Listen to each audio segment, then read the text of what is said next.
Yeah. These are not good cops. Also, there's Madison's cousin, Christopher. He took me here. Yep. He was waiting. I signed in. Yes, I was breaking and entering into someone's house. I'll admit that. I didn't attempt murder.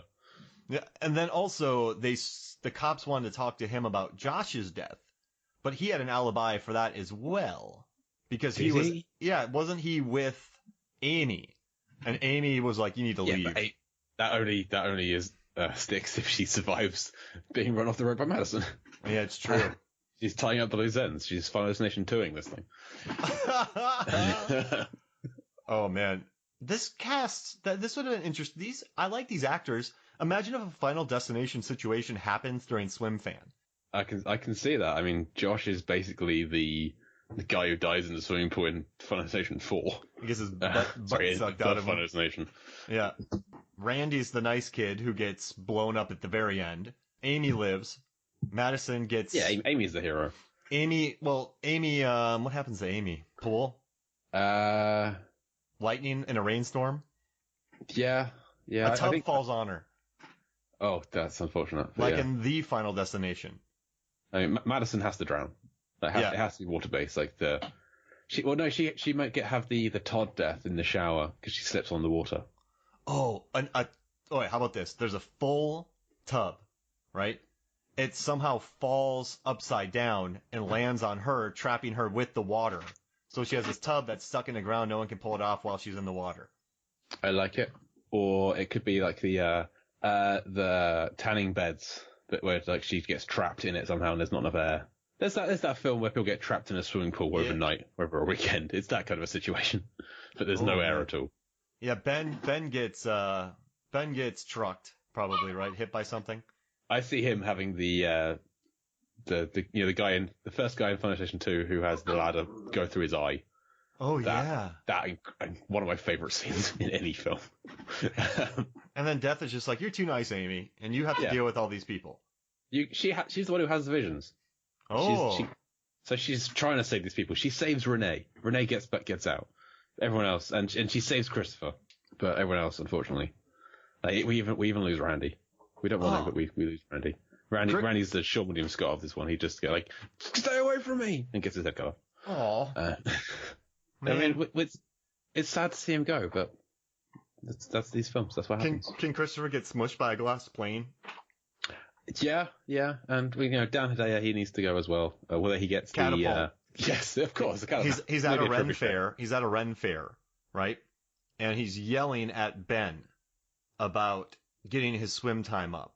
And he steps onto a trebuchet that fires at the same time. And it just jettisons him 200 yards away. Get your time up! Down, wouldn't it? Get your time down. Get your speed up. There we go. Yeah, get your time down! Oh, man. It's a little whitey coaty tough. Then you hear a Yeah, because he got flung a long way, but then also off a cliff. Wait. So he goes across and then down. He lands on Renee's car, and then she runs into a logging truck. Oh dear. No, That's a coincidence. I don't need more logging trucks in these films. It's bad enough driving behind it. I don't want a moped now, but it's kind of terrifying driving behind a logging truck. Even it's easier for me to wind away from the falling logs than it would be in a car. But still, I've seen that cop get smushed by the logs. I don't want that to happen to anyone nearby, least of all me. All right, so final thought about this movie. It's not great. It's kind of predictable. Wait, you thought that she would actually drown at the end? No, but I thought, predictable in terms of broad strokes. She's. I didn't actually think that Ben and Amy would stay together. I kind of hoped they wouldn't, because as we've determined, she's better than him and she can do better than him, and Randy's right there. She looks so sad at the end. Yes, because she's stuck with Ben's for some reason. Oh. But yeah, it's kind of an unsatisfying ending for that point. Erika Christensen, I think, is good. She's acting wise, she's a pretty creepy villain. Yeah, no one's bad in this. The actors are good in this movie. Yeah. We know that kid can act. I could have done with just a bit more character for some of them, particularly Amy, or maybe more from Ben's mum. Oh gosh, yeah.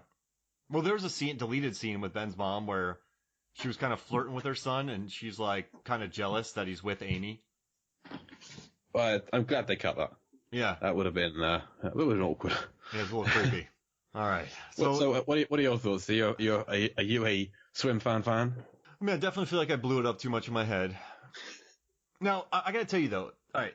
It's 84 minutes long, 79 minutes. It is not too long. I'll give it that. Also, it made me very happy seeing James DeBello in that as someone just who likes all those movies. I mean, Erika Christensen's not bad. And I'm telling you, when I was watching, I'm like, this is crap, man. He's terrible. So it made me feel something. So I've watched movies where I've felt nothing. Does that make sense? Where you just watch it and you're like, oh gosh, like I have nothing to say about this film. Yeah. But I watched this and I was like, what? How'd they do that? So from, my brain, man, there's enough in there to make it an interesting watch for me. I'm happy I own it. I'm happy that John Lasseter sent me. I now own it. But I don't know, man. Like, I'm happy I didn't pay for it. It's not. It has enough there to not make it bland. Was it bland for you watching it? It wasn't. I was captivated throughout. I wasn't ever bored. Yeah. It's not around long enough to bore me. So there's that, I suppose. I guess, yeah, it's a ringing endorsement. Yeah. I want that on the DVD cover. It wasn't on long enough. No, I mean, if a teenager wants to watch it, I'd recommend it. Why not? It just... Yeah, there's almost nudity in it. There's a makeout scene in a pool. And she later, I still can't believe she just drowns. I guess the weirdest death for a villain ever. Like she can't swim, and he'd rather save his girlfriend than the person trying to kill his girlfriend. Yeah, that makes sense. She just drowned. He is in no way conflicted about which way to go in this. He doesn't look up at all. He's just ignored what's happening. It's only once Amy is fine and breathing that they both kind of stand up and think, oh, Madison's dead. Okay, moving on. Shuri Appleby, her stunt double couldn't do that pool thing. She freaked out too much. So she did most of those underwater scenes. Wait, an actor just doesn't get a stunt double wouldn't. That's impressive. Yeah, and then I'm happy though, Appleby, because I was like, I hope she did well, because she was in Roswell. She moved on to Unreal, that really popular TV show. And so she's been working steadily the whole time. And I guess she had a guest turn on Girls that people hated. I never watched the show. Yeah, I'd never watched Girls. But sorry, I just want to say, they had sex in a pretty public pool. Yeah. And then the next day when he's swimming in it, he keeps on having flashbacks to it. My initial thought was not that he's like feeling guilty, but that he's disgusted that he's now swimming in the water he had sex in. Yeah, you're right. Because, talk about my research of going swimming. I got ill from doing that. My wife and I both went swimming. The next day, both had horrendous colds. They lasted for like 2 weeks. You suffer for the MFF podcast, man. I do. You have no idea. And that's why you got a spot for life, so it's good. Well, Daylight is the next one in the Soggy Saga. It's gonna happen. Well, yeah, I mean, how about I'll watch it, and then we can maybe see if we want to do that for the new series, or either way, it'll be covered on the podcast. We'll cover it, because I and also, for some reason, love that film. If we had never ever watched this movie, we wouldn't have had the sushi eating talk.